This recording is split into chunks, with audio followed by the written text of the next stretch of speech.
here with head coach Jeff Huff of the KCU Lady Knights volleyball team. We just finished up a match here in the Dameron Hall of Champions. And Coach, really nice win over University of Pikeville. But I tell you what, you're down 2 sets to 1. And just go through it as to how the Lady Knights were able to pull this out. First off, all the wins are good wins. This was particularly rewarding and it felt really good.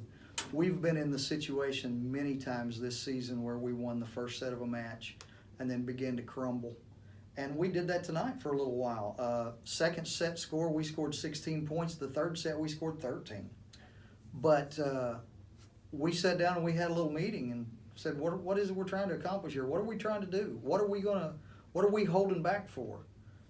We knew we were capable of playing well, and we figured that our best game would be enough to win. And miraculously, maybe, we were able to get back to playing our best game for a little while there toward the end. If you go back and look at the points, Kcu-Upike actually outscored us by 11 points on the night. Yeah. But in volleyball, we gave up a lot of points, point differential in 2 of the sets, but we were able to win 3 of them, and that's what counts. Yeah. Well, I'm sitting here looking at the stats, and I look at hitting percentages. I look at, any number of stats, and if you just looked at the stats and you didn't look at the scores, you didn't win this match. No, you're right. And it's funny how it works out that way, but you're absolutely right. You scored points when you needed to, and pulled out set 1 and 4.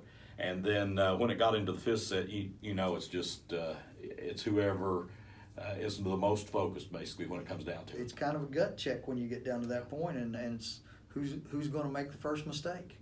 One of the things that I really liked about the way we played tonight is we didn't get tentative down the stretch. We had trouble earlier in the night with communication, but I'll tell you what I told the girls. I told them that we were playing with an intensity and a fire tonight that we haven't often played with, and we're a little bit out of sorts. Yeah. And we're just not accustomed to it. And that's really what it was. There's been a renewed vigor to our practices and to our cohesiveness in the past couple of days. And things have really turned around for us off the court as well as on. Not that they were bad, but they're better. And everybody's on the same page now. And I told the girls after midway through the first set that the team out on the court was playing a great match, but our bench was playing a great match tonight as well. Over there cheering and loud and talking and helpful. And we haven't been that way all year. Yeah.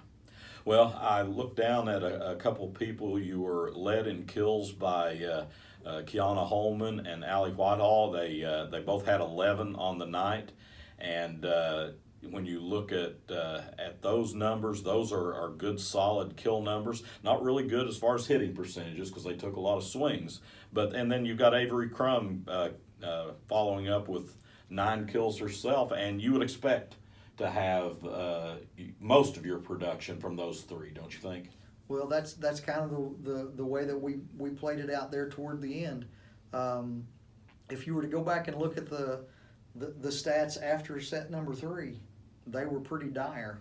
Mm-hmm. Sets 4 and 5 really corrected a lot of things. Kiana was out of practice yesterday. She was having some abdominal pain, possibly a minor muscle strain, and she's also had maybe just a touch of the flu here recently. And today was her first day back, and she was a little bit out of sorts. She was going hard at it, but her timing was off just a little, and she sent several balls out of bounds. And Allie was in there getting adjusted. We asked her to do some things tonight we don't always do. So the hitting percentages are not what you would wish for, but the win came, and that's really what's most important. Just an anomaly as far as stats goes. For a 5-set match, I'm sitting here looking at your 2 setters, Darby Flickinger and Soloris Arrington, and they both came out of there with 16 assists on 61 total attempts. Exactly the same, and I don't know that I've ever seen that in all the years of volleyball. Well, we planned it that way. That's good thinking, Coach. Good coaching. Also, just looking at some of the other stats, you had 4 players with double-digit digs. Avery Crum led with 13 digs, and she had 9 kills. So she was basically just 1 kill from a double-double, which is pretty good night's work. Yeah, absolutely. Then we've got you got Rachel Irby, your libero, who ended up with 12, and then Darby and Soloris also had 10 each, which it looked like Kcu-Upike really wanted to come from the right side on you guys and try and score some points on that backside. They hit a lot of balls toward our back row setter, and we handled them for the most part. Yeah. We've struggled with that at times this year. Setters, not just our setters, but setters are notorious for wanting to leave a little tiny bit early, and we've had to work on that in practice, and we're getting better at it, and it's paying off. We did a really good job. Now, we played a couple of different lineups tonight. We actually ended up the last couple of sets playing a 5-2 with those 2 setters, Darby setting out of the front and Soloris out of the back, after starting out in a 6-2 with Darby playing all the way around. And we didn't change anything because anything the setters were doing, but Allie was really hot tonight, and we started playing her all the way around so she could swing out of the back, and it brought something to our team, and it was really helpful. Yeah, well, and one other thing you could tell as far as strategy-wise what Kcu-Upike was trying to do. It looked like they were serving at Kiana and Allie consistently. And I'm looking at the receptions that they had, and Avery as well.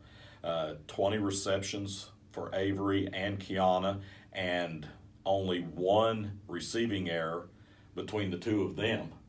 And then you also look at Allie, and she had 18 receptions with no errors either. So the 3 people that they really tried to take advantage of ended up with 58 receptions and only 1 error, and that's a pretty good job. Well, for most teams, you go at their bigs when they're in the back row passing, because they tend not to be the best passers, but we don't have that issue on our team. We've only got a couple of folks that don't take back row minutes, and everybody else is solid back there. And we don't normally have a lot of trouble receiving serve.